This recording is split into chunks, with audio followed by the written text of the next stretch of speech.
안녕하세요. 법무법인 현답의 장진건 변호사입니다.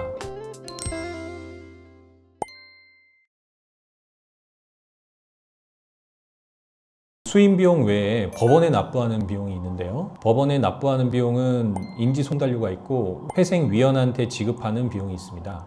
법원에 납부하는 비용을 일단 우선적으로 지급하게 되는데, 인지 때는 보통 3만 원 정도 하고요. 송달료는 채권자 수에 따라 다릅니다. 보통 채권자 1인당 한 8만 원 정도라고 생각하시면 편하고요. 그래서 대략 한 5명 정도다. 그럼 한 40만 원 정도 이렇게 생각하시면 됩니다.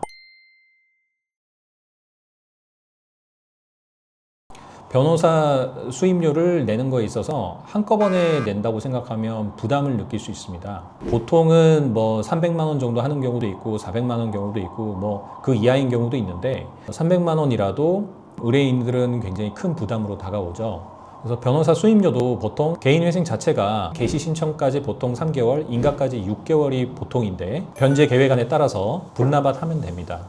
저희 사무실에서는 그렇게 하고 있습니다.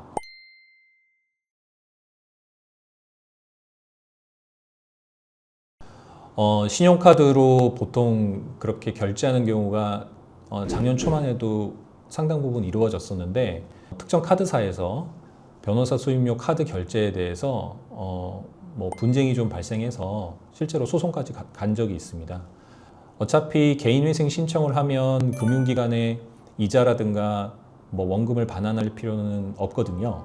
그렇기 때문에 그 자금으로 일부라도, 그 자금 뭐 생활비라든가 쓰시고 일부 자금을 수임료로 납부하는 형태가 가장 적합한 것 같습니다.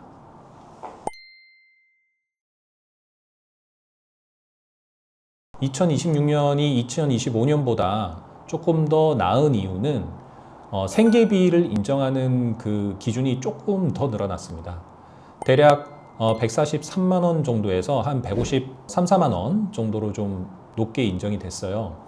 그리고 기준 생계비 외에 또 특별하게 인정될 수 있는 생계비 요건도 있고요. 예를 들면 양육비라든지 뭐 병원비, 치료비 이런 부분도 인정될 수 있는 부분도 있고, 그 다음에 소득이 많은 그런 근로자인 경우에는 아무래도 소득이 많다 보니까 변제하는 금액이 많을 수밖에 없는데, 이 또한 기타 생계비 형태로서 공제되는 금액으로 어느 정도 인정될 수 있기 때문에 2026년이 확실히 2025년보다 더 회생하기 좋은 기회입니다.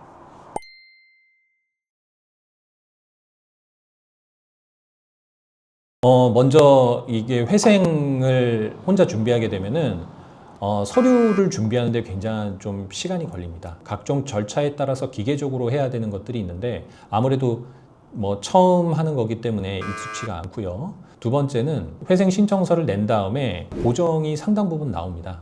일반 법무법인이라든가 회생을 진행할 때는 대략 보정이 2번 내지 3번 나오는 차원에서 마무리가 되고, 그 다음에 인가가 이루어지는 부분이 있는데, 그 보정이 제때 보완이 되지 않는다면 뭐 기각이 되는 경우가 왕왕 있기 때문에 뭐 한 번에 할 때 조금 비용을 들여서 회생 전문가를 통해서 진행하는 게 훨씬 이득입니다.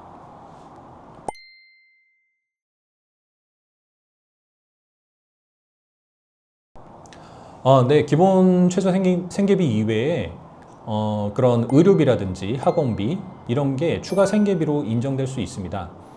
다만 그러한 것을 입증을 해야 되고, 단순히 한 번 정도 낸 걸로는 조금 부족하고요.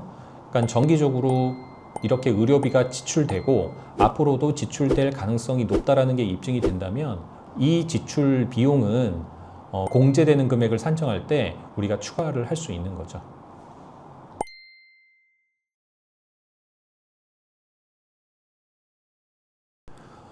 일단은 카드 내역이 제일 좋습니다. 카드 내역, 그 다음에 병원이라면 병원 진단서, 그 약국 영수증. 아무래도 신용카드 내역이 사용처가 바로 나오기 때문에 아무래도 신용카드로 확인하는 게 제일 확실한 증빙이라고 생각합니다.